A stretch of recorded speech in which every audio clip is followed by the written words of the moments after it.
Amigos y hermanos en el Señor, tengan todos muy buenos días. Vamos a iniciar esta reflexión de Viernes Santo. Un Viernes Santo muy especial en nuestro Chile, en nuestra parroquia, en nuestras familias, en nuestra ciudad. El confinamiento debido al avance de la pandemia, del virus, y a las disposiciones de la autoridad sanitaria. Por eso los invito a que tengamos un corazón abierto y bien dispuesto para poder reflexionar, meditar. Saludo en forma muy especial a todos los que desde sus hogares participan de esta mañana de reflexión o de retiro de Viernes Santo. Y comienzo con una pequeña oración en el nombre del Padre, del Hijo y del Espíritu Santo. Amén. Dios de ternura, en este tiempo de crisis, de pandemia, oramos por todos los feligreses de nuestra parroquia. Líbranos, Señor, de la tentación del mero deseo de volver a la normalidad. Ábrenos más bien a las oportunidades que tu Espíritu nos ofrece en este tiempo de cuarentena. Concédenos que al terminar esta crisis estemos más conscientes y dispuestos a ayudar a los más vulnerables y a aquellos cuyo trabajo siempre hemos dependido. Danos corazones creativos para asimilar e impulsar lo que hemos descubierto con nuevas maneras de conectarnos. Y cuando tú lo dispongas, permite que podamos volver a reunirnos con renovada certeza en tu lealtad y amor perdurable, y estemos fortalecidos para la obra que nos queda por hacer. Te lo pedimos en nombre de Jesús, nuestro Señor. Amén. E invocamos también al Espíritu Santo para que nos ilumine en esta mañana de reflexión. Si tienen el texto del Evangelio de San Juan, poder meditar y reflexionar la pasión del Señor, que sería bueno que en sus hogares ustedes hoy día la pudieran leer, meditar, reflexionar. Es en el Evangelio de San Juan, capítulo 18, versículo 1, que llega la pasión del Señor hasta el capítulo 19, versículo 42. En la reflexión que ahora yo voy a compartir con ustedes son puntos especiales que he sacado del Nuevo Testamento y de los relatos de la pasión, tanto de Mateo como de Lucas y de Juan, y de Lucas y de Juan, Marcos también, o sea, de los 4 evangelistas. He sacado frases especiales así como que van hilando todo el proceso hasta culminar con la muerte del Señor.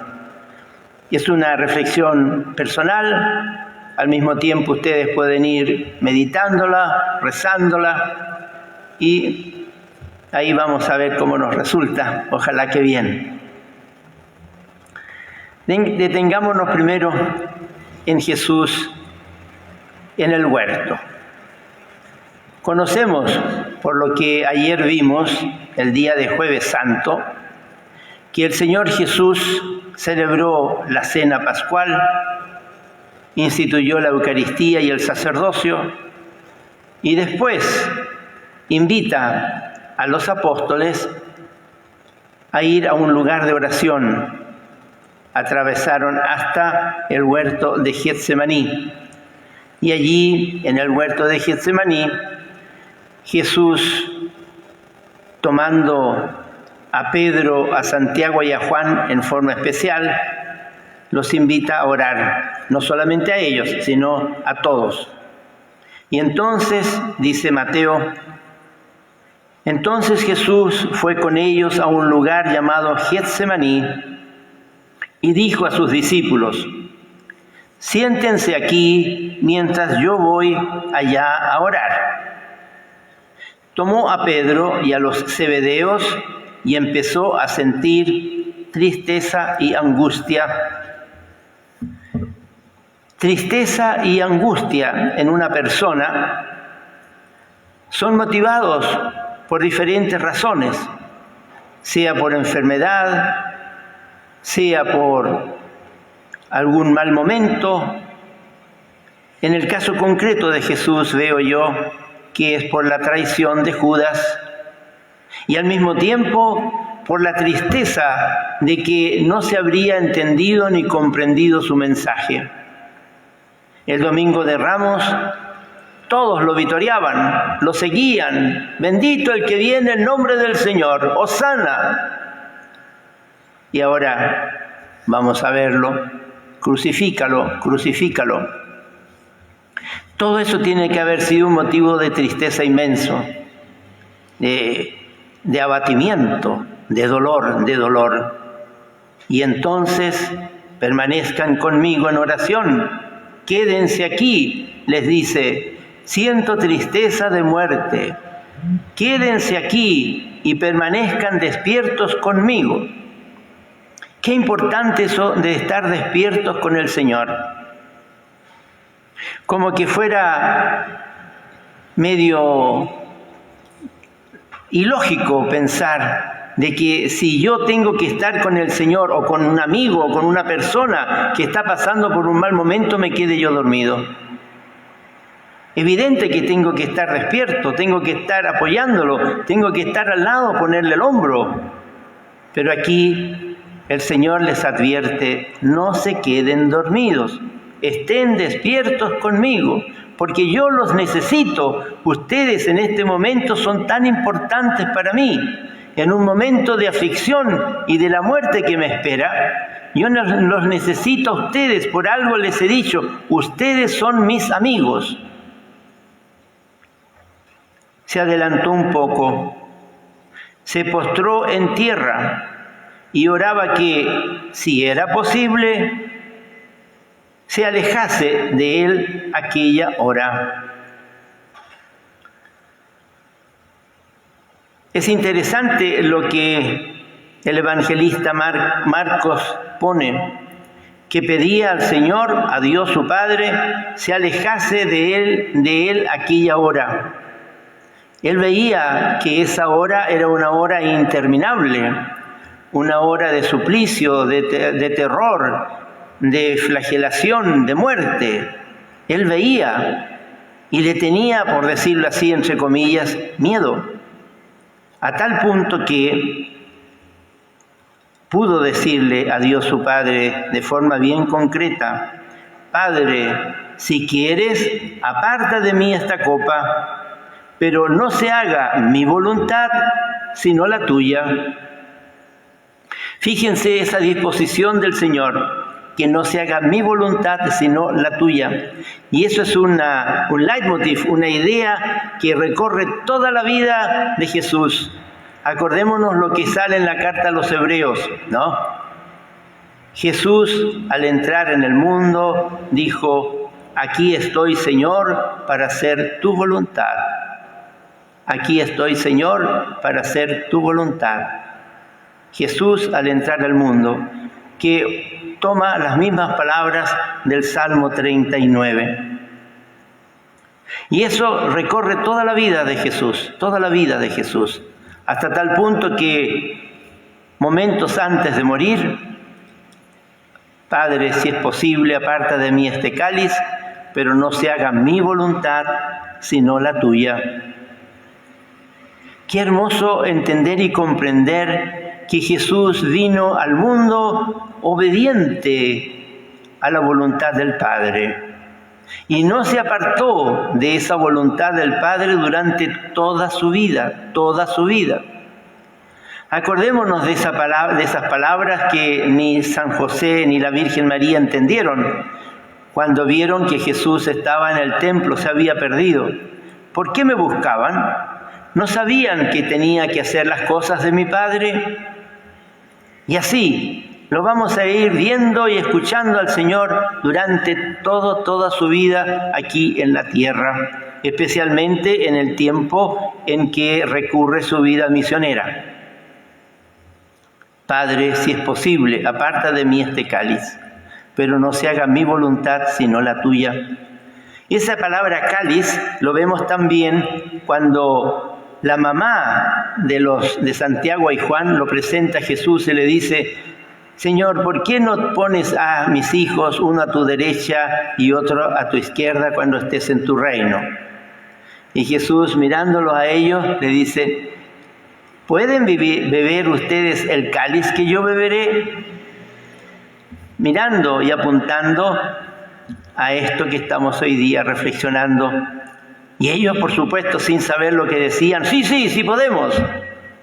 Espontáneamente les salió, sin entender ni comprender la magnitud de lo que estaban diciendo y en lo que se metían. Hermanas y hermanos, cumplir la voluntad de Dios no es fácil, no es fácil.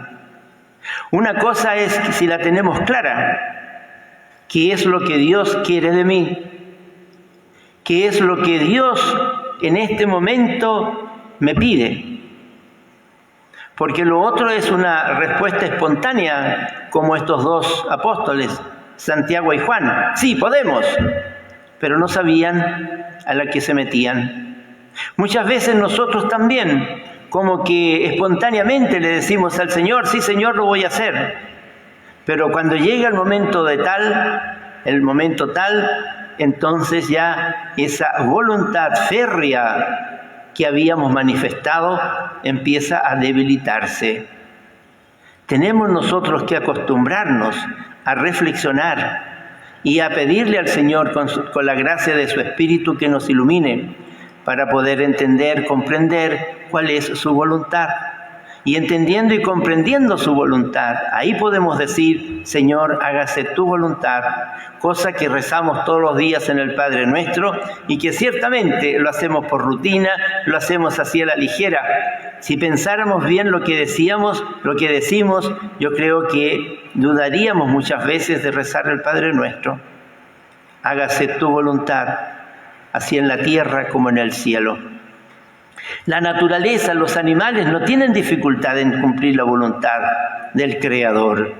Nosotros, por la inteligencia que Dios nos ha dado, podemos razonar, podemos mirar y ver una cosa u otra, y entre una cosa y otra decidir. Eso lo podemos hacer nosotros los humanos. ¿Por qué? Porque hemos sido hechos a imagen y semejanza de Dios.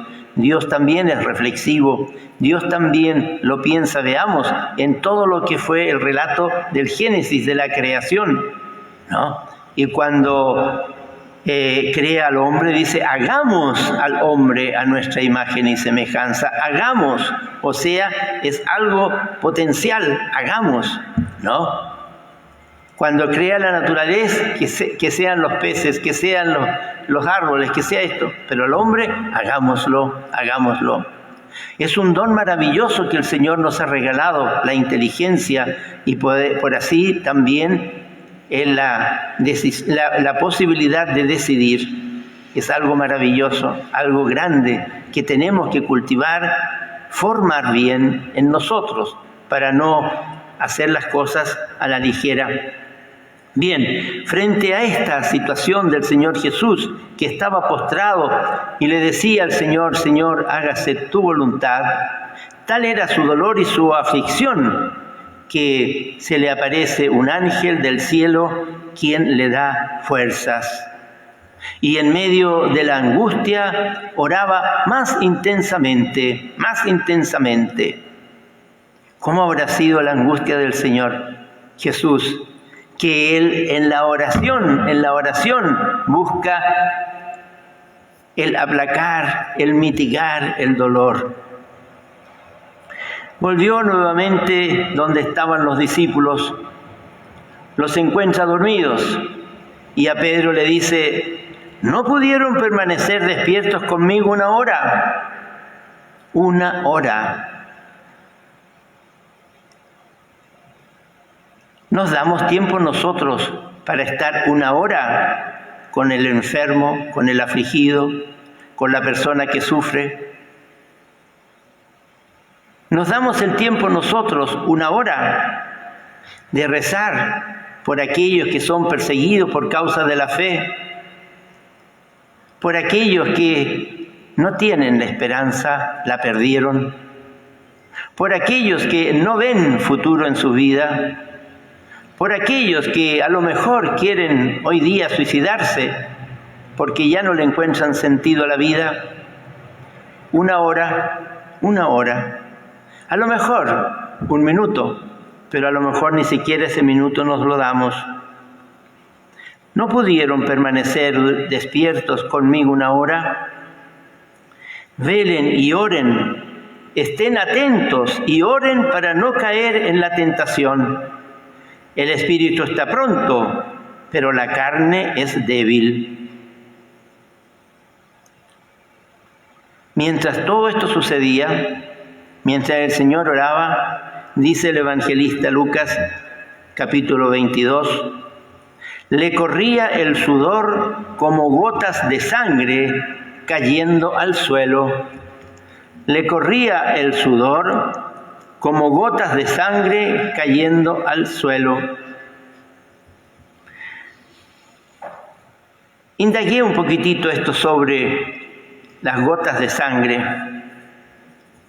y en lo que hoy día se dice sudar sangre. Algunas causas determinadas incluyen gran miedo.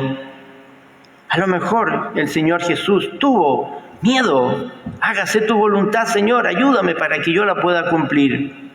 Los casos registrados incluyen el miedo de hacer frente a una tormenta mientras que a bordo de una nave, o a la expectativa de la ejecución,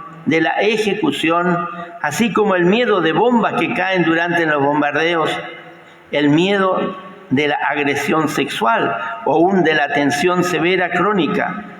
La histeria es operador potente en algunas situaciones, y estas reacciones emocionales fuertes e intolerables pueden también causar la enfermedad que se llama psicosomática, una enfermedad psicosomática que lleva así se llama la enfermedad hematidrosis.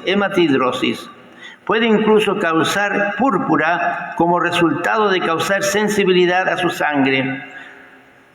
Una mujer usada, por ejemplo, para experimentar la extracción de aire de cicatrices viejas cuando ella experimentó miedo o ansiedad importante.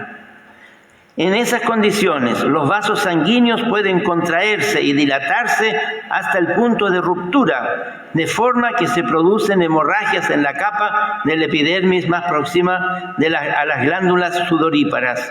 Así, la sangre se mezcla con sudor y brota por la piel. Así lo relata el evangelista Lucas. Le corría sudor como gotas de sangre cayendo al suelo. Después de estar ahí en el huerto de los olivos, en el jardín Getsemaní, cuando llega Judas con un grupo de soldados, el traidor, lo toman preso y lo llevan donde Pilato. Es corta la relación que nos habla el evangelista sobre la flagelación del Señor. Fíjense una frase de Pilato. Pilato dijo a los sumos sacerdotes y a la multitud: no encuentro culpa alguna en este hombre.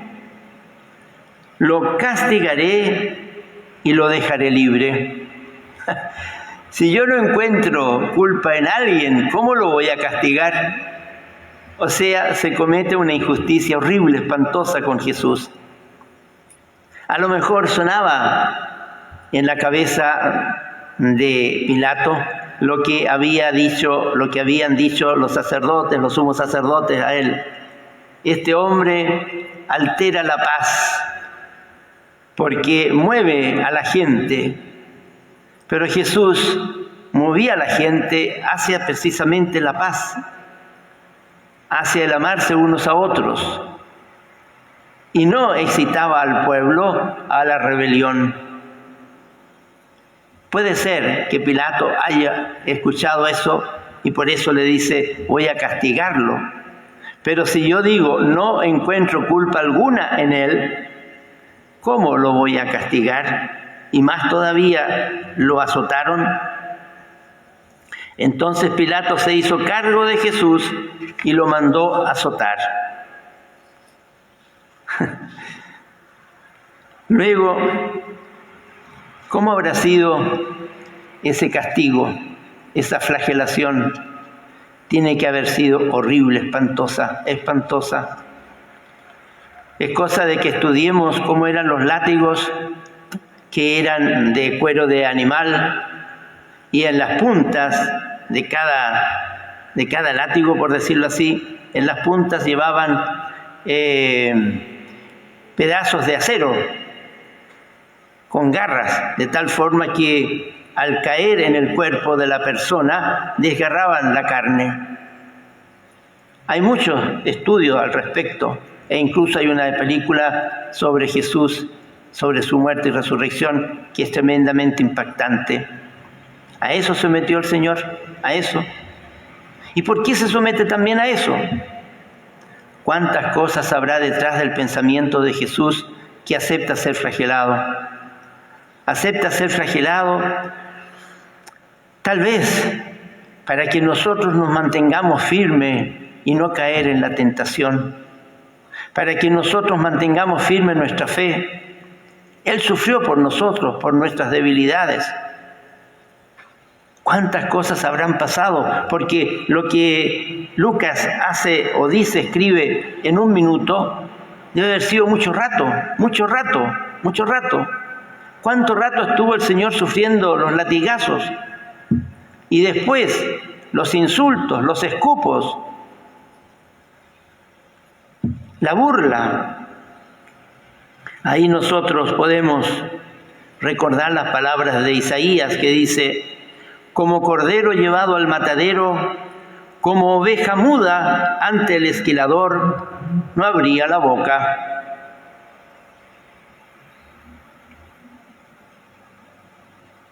Y luego, no contentos con flagelarlo,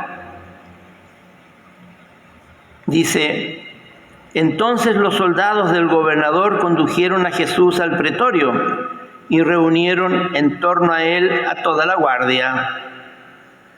Lo desnudaron, lo envolvieron en un manto escarlata, trenzaron una corona de espinas y se la colocaron en la cabeza y pusieron una caña en su mano derecha. Después, burlándose, se arrodillaban ante él y decían: «Salve, Rey de los judíos». ¡Qué ignominia más grande! Salve, Rey de los judíos. Era en burla, en burla. Ahí está el diálogo de Jesús con Pilato. ¿Eres rey? Y el Señor Jesús le responde: sí, yo soy rey.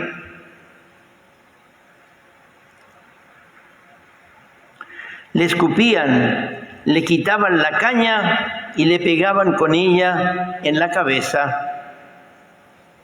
Más martirio todavía, más martirio. No bastaron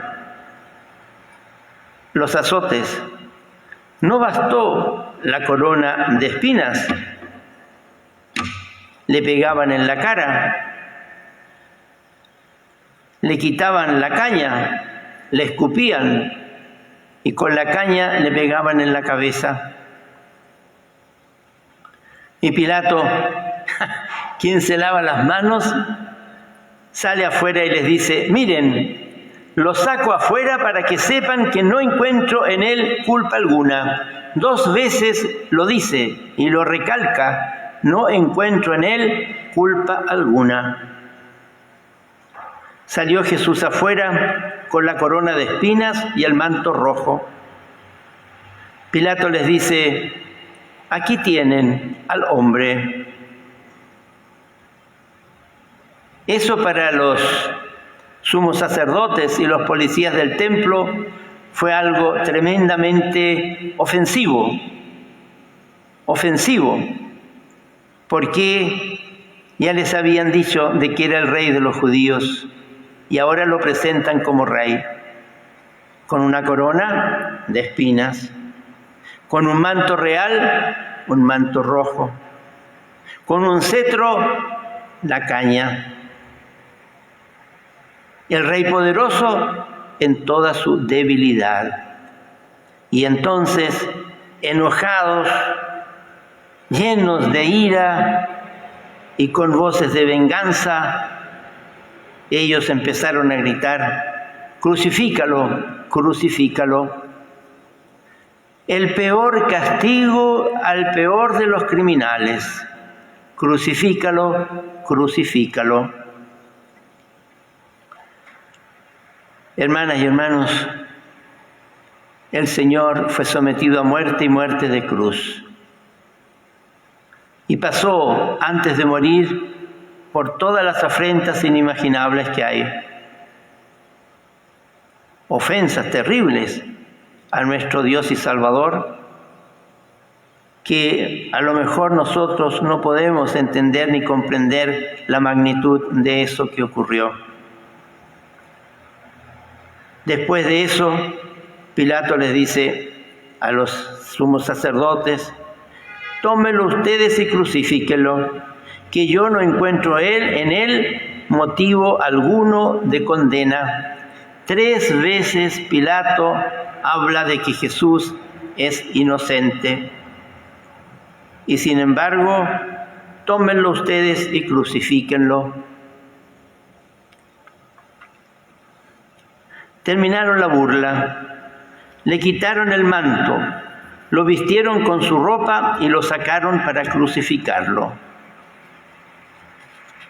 Cuando lo conducían, agarraron a un tal Simón de Cirene, que volvía del campo, y le pusieron encima la cruz para que la llevara detrás de Jesús.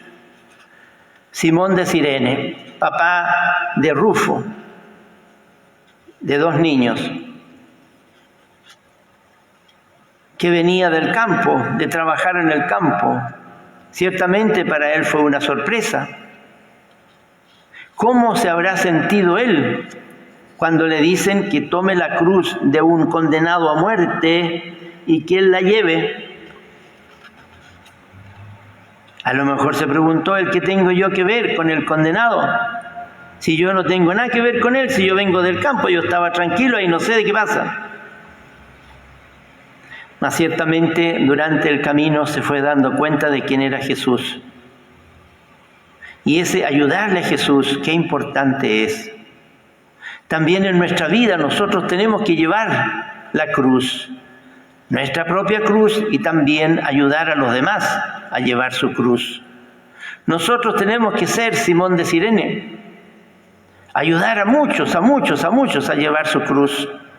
Pero generalmente, no generalmente, pero muchas veces nosotros somos reacios a tomar la cruz de otro, porque significa llevar 2 cruces, la propia y la del otro. Y sin embargo, qué importante es aliviar al hermano, porque hay tantos que sufren, hay tantos que llevan cruces tremendamente difíciles. Tenemos que ayudarlos, tenemos que ser Simón de Cirene. Le seguía una gran multitud del pueblo y de mujeres llorando y lamentándose por él. Jesús se volvió y les dijo: mujeres de Jerusalén, no lloren por mí, lloren más bien por ustedes y por sus hijos. Vean, en primer lugar, Jesús se detiene a mirar a esas personas que lloraban por él. Y ahí está la generosidad de ese corazón abierto, amplio, grande. No lloren por mí, lloren más bien por ustedes y por sus hijos.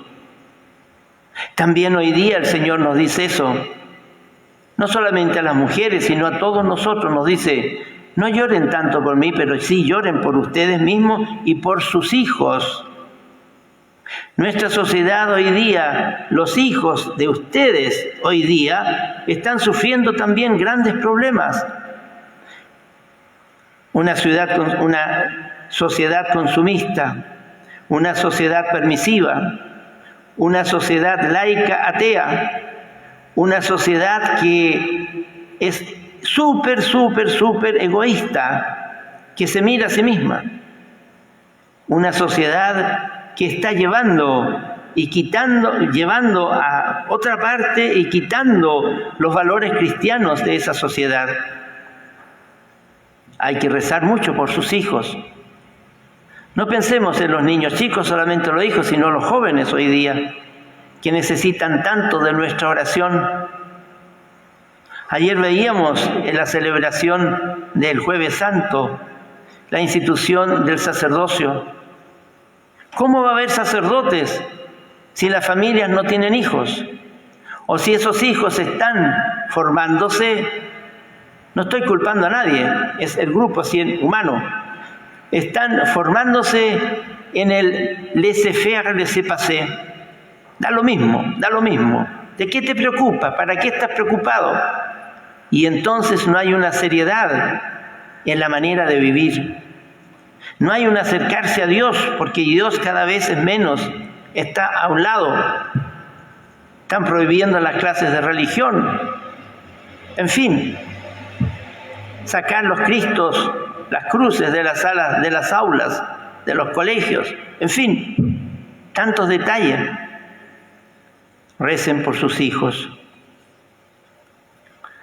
Conducían con él a otros 2 malhechores para ejecutarlos. Bendita compañía la que Jesús tuvo en la cruz.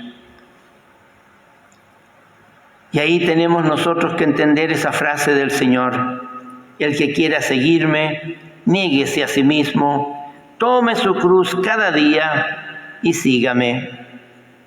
Podríamos estar media hora reflexionando sobre esa frase del Señor Jesús, pero mejor sigamos en este relato o en esta reflexión de su pasión. Carguen con mi yugo y aprendan de mí, que soy manso y humilde de corazón, y encontrarán descanso para su vida, porque mi yugo es suave y mi carga ligera. Saltémonos pormenores. Jesús camina hacia el Calvario, cae 3 veces. Unas mujeres tratan de quitarle el sudor, la transpiración de su cara, lo alivian un poquitito, pero cuando llegaron a un lugar llamado La Calavera, lo crucificaron, a él y a los malhechores, uno a su derecha y otro a la izquierda. De esa forma, Lucas nos dice, lo crucificaron. Y Mateo añade, encima de la cabeza pusieron un letrero con la causa de la condena. La causa de la condena. Este es el rey de los judíos. Qué tremendo. Esa es la causa de su condena. Y estando el Señor ya con los brazos abiertos y crucificado, dice, Padre, perdónalos, porque no saben lo que hacen. Padre, perdónalos, porque no saben lo que hacen. El perdón más maravilloso,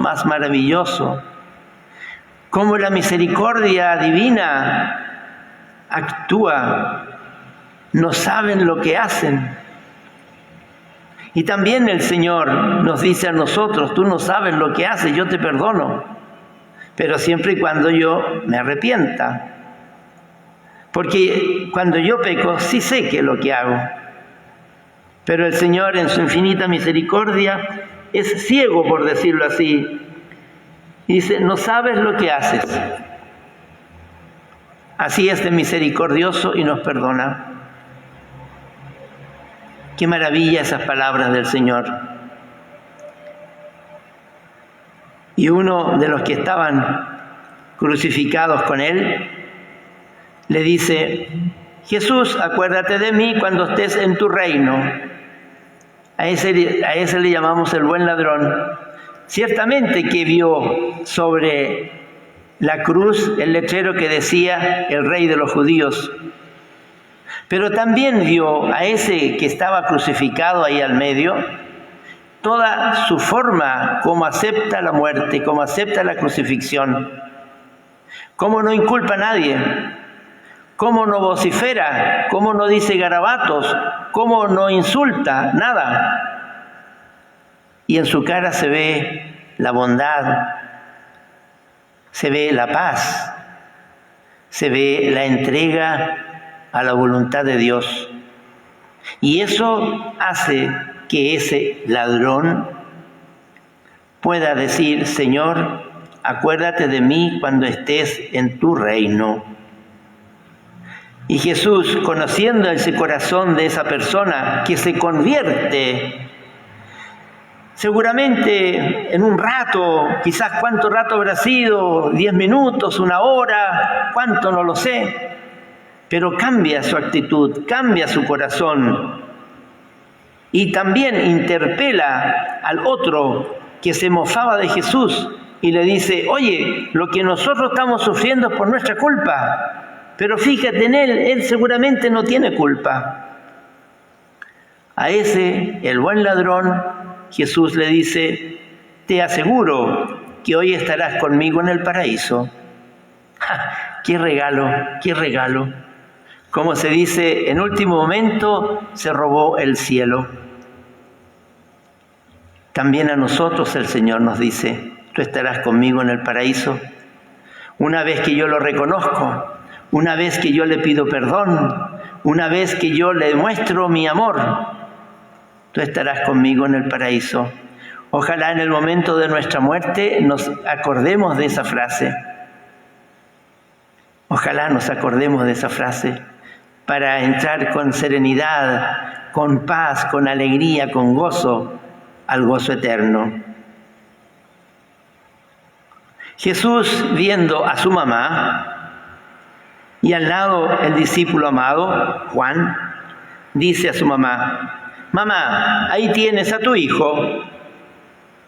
Y después le dice a Juan, al discípulo amado: ahí tienes a tu mamá.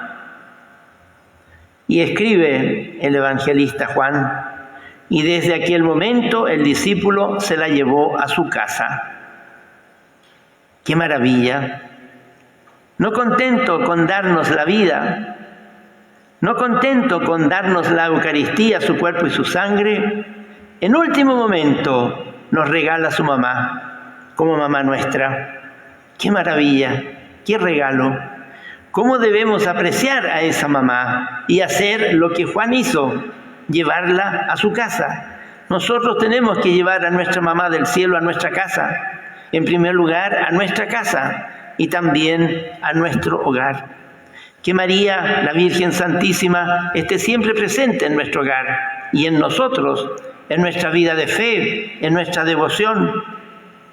¿Cómo no va a ser interesante e importante el estar, por decirlo así, rezando el rosario?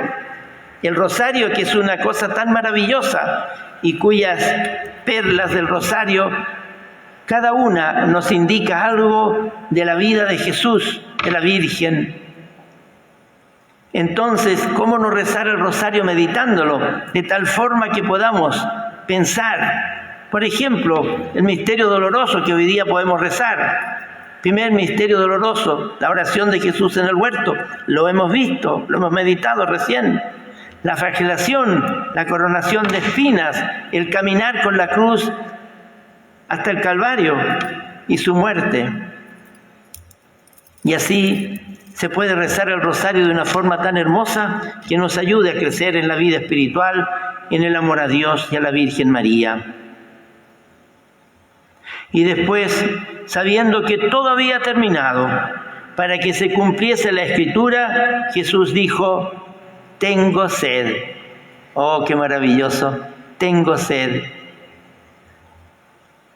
No era una sed física, era una sed de toda la humanidad, una sed de cada uno de nosotros, porque el Señor Jesús nos ama y quiere que nosotros estemos con Él. Esa sed de paz, esa sed de bondad, esa sed de cariño, de solidaridad, esa sed de justicia, esa sed de amor al prójimo, esa sed del Señor que nosotros podemos ir apagando en la medida en que nosotros vivamos la sed por Él y la sed que tenemos que tener por el hermano. Jesús tomó el vinagre que le dio un soldado y dijo: todo se ha cumplido. Dobló la cabeza y entregó su espíritu. Lo pone Juan, pero también lo pone también el otro evangelista, Lucas, que dice: Jesús gritó con voz fuerte: Padre, en tus manos encomiendo mi espíritu. Son dos momentos que relata tanto Mateo como Lucas, como Jesús muere. Hermanas y hermanos, hemos recorrido la pasión del Señor. Hemos recorrido ese camino de la cruz. Hemos recorrido el camino del amor, de ese amor sin medida que el Señor nos ha regalado. Podemos seguir esta reflexión en nuestros hogares, en nuestra casa.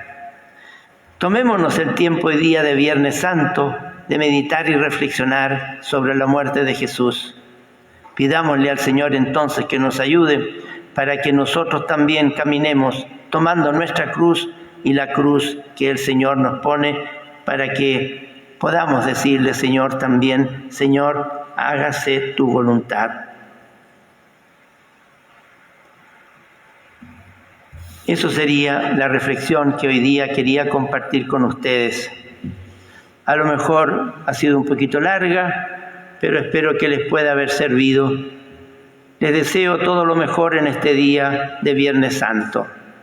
En la tarde, a las 5, tendremos la liturgia de Viernes Santo, con la adoración de la cruz, con una mini Eucaristía y al mismo tiempo con el rezo del Vía Crucis, que lo vamos a hacer en torno al Vía Crucis de aquí del templo. Estamos encerrados, no podemos hacer mucho, pero sí que a través de estos medios de comunicación podemos llegar a cientos y miles de personas.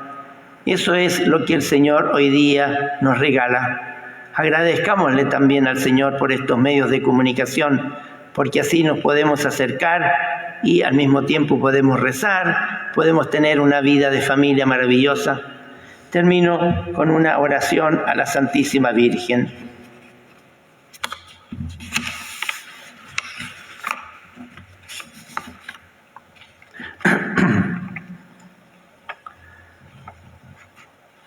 Oración a la Virgen María para pedir protección en este tiempo de pandemia.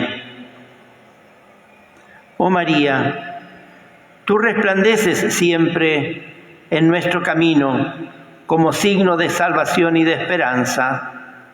Nosotros nos confiamos a ti, salud de los enfermos, que al pie de la cruz te asociaste al dolor de Jesús, manteniendo firme su fe. Oh Madre amorosa, tú sabes lo que necesitamos y estamos seguros de que proveerás, como lo hiciste en Caná de Galilea. Intercede por nosotros ante tu Hijo Jesús, el Divino Médico, por aquellos que han enfermado, por quienes son más vulnerables, por quienes han muerto. Intercede también por quienes cargan la responsabilidad de proteger la salud y seguridad de los demás, y por quienes atienden al enfermo y buscan su sanación. Ayúdanos, Madre del Divino Amor, a conformarnos a la voluntad del Padre y a hacer lo que nos dirá Jesús, quien ha tomado sobre sí nuestros sufrimientos y ha cargado con nuestros dolores para conducirnos a través de la cruz a la alegría de la resurrección. Amén. Bajo tu amparo nos acogemos, Santa Madre de Dios. No desprecies la súplica que te dirigimos en nuestras necesidades. Antes bien, líbranos de todo peligro, oh Virgen gloriosa y bendita. Amén. Chao a todos.